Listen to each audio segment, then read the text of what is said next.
So you had criticized President Trump at one point, former President Trump, for the tariffs. Um, did you get a lot of heat from that from other conservatives and Trump supporters? And do you still stand by those? Well, I got into quite a few fights with different people over farm policy. Farm policy was a food policy discussion for me.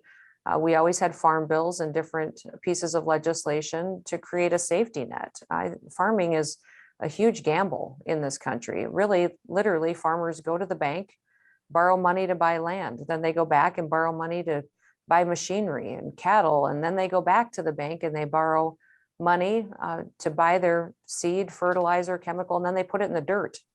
And they hope that it'll rain and the sun will shine and that months later there'll be something out there that they can go pick up again and sell and make a living. I tell people all the time, you can farm for 20 years and make a pretty good living, but you can have one bad year and lose everything. So our policy has always been, we wanted to make sure that there was many farmers so that we had a diversified supply and one person didn't control the supply, and that food was affordable in the United States. We wanted every family to be able to go to a grocery store and be able to afford a loaf of bread, a jug of milk.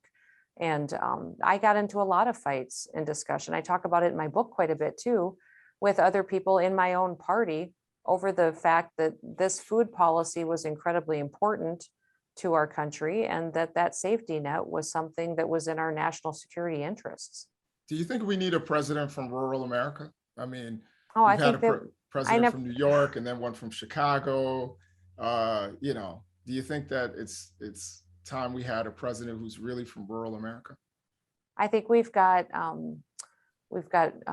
a president that loves this country, that gets up every day wanting to solve problems. You can pretty much, if you are a person who's teachable, who gets up every day wanting to learn from everybody you interact with, you have the ability to be a good leader.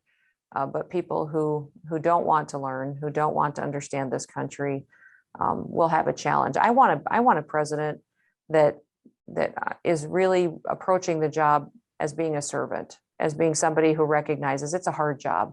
And some days are going to be miserable days, but you're doing it for the right reasons. I think anybody who has gotten up since they were a little kid and their number one goal has been to be president of the United States, they probably wouldn't make the best president.